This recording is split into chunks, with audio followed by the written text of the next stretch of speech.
Can you believe that an end pin like this is changing your instrument from like this to like this? It increases the sound in a very great way. Today we listen to a cello where there is already a carbon fiber end pin inside, and we put this other carbon fiber end pin inside. Hello, back again. This is Edgar from Cremona, Italy, and today it's the cellist's time. But it's interesting also for all violin, viola, and double bass. Everybody should be interested in the same subject because it's always about the sound, and it's very interesting. But before we jump right into the interesting subject, calm down and move the mouse just a little tiny centimeters down there and push the subscribe button. It's definitely worth, and I'm grateful for you that you signed up. Most cellos out there have metal rods in the end pin, just like this here, this rental instrument here. This is a super fancy 3/4 cello, but here is one of these lousy end pins. Yeah, usually a cello has an end pin like this, metal.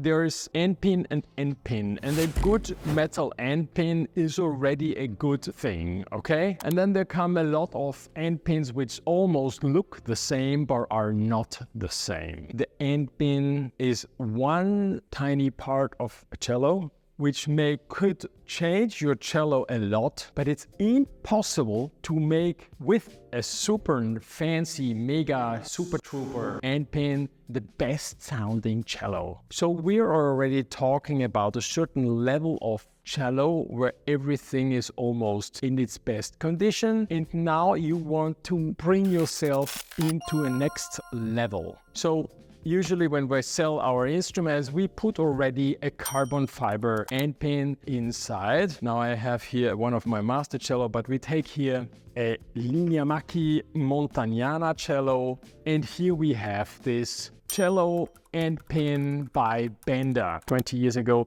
people were a little bit, you don't want to sell an instrument because it's so high-tech, and then because of that high-tech, it's now such a great sounding instrument. But what was actually convincing that most Cremonese cello makers use the Bender cello end pin because it is centered. The classic end pin of Bender, it's a Flight Aerospace aluminum, I think. Not sure about that. Will put my hand now into the fire that is Flight aluminum, but I think it's aluminum. This cone which you have to put inside is also very nice because it's kind of screw it in at the very last step. Here I can show you also this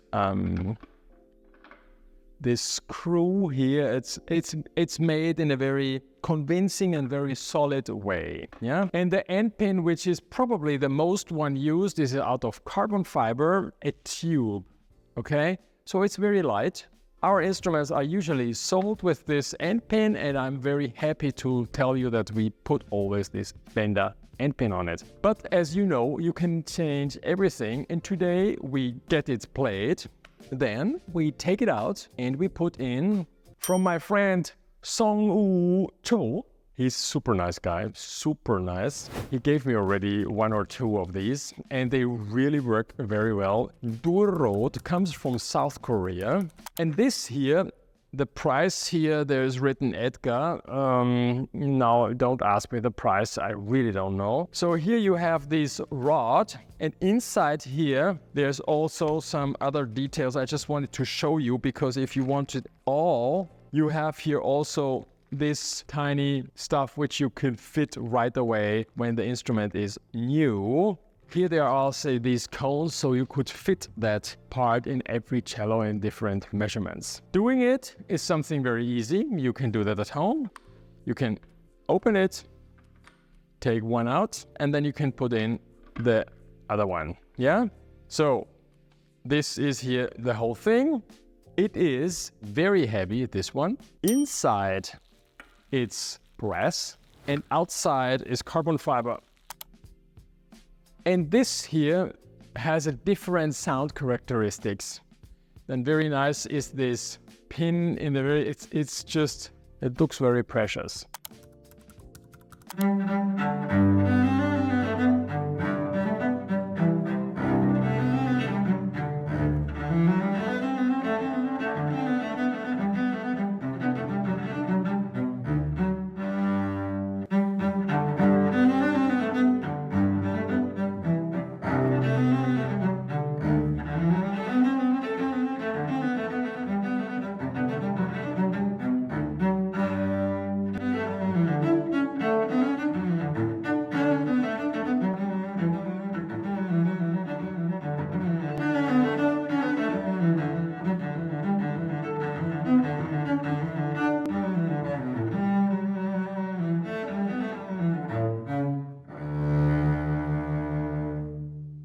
So with the Bender original carbon fiber tube, I think it sounds already very nice. Rich, powerful, quick responding, everything perfect. And then we put it in this Durod press carbon fiber, and it was just like, wow.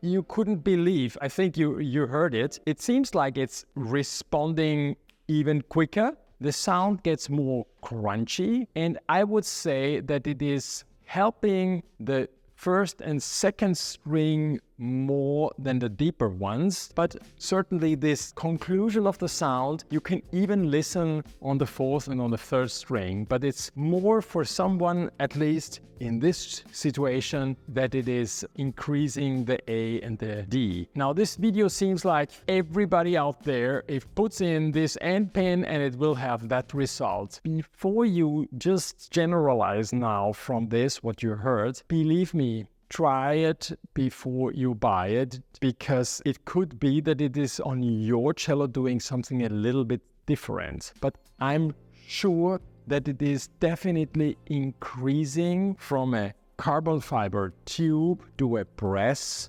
with carbon fiber around it. What do you think? What endpin do you play on your cello? Leave the comment down below. Just something I wanted to point out. I know I'm going too much into details, but things have to be clear for everybody. The Durod is just a little bit shorter. This distance is also somehow, I think, influencing it. If you're ready for a new endpin, let me know what endpin do you have, what's the diameter of your endpin, maybe even a picture, a photograph and how it sounds, maybe a picture of the instrument so I can judge if it's worth putting in now a new endpin or not. And then I could suggest you which one would probably cause increase on your instrument, but which is not a guarantee here, yeah? Write me an email and I will let you know if I can help you. I hope you enjoyed this one. I think that was just a super interesting sound check here. Let me know what you think about.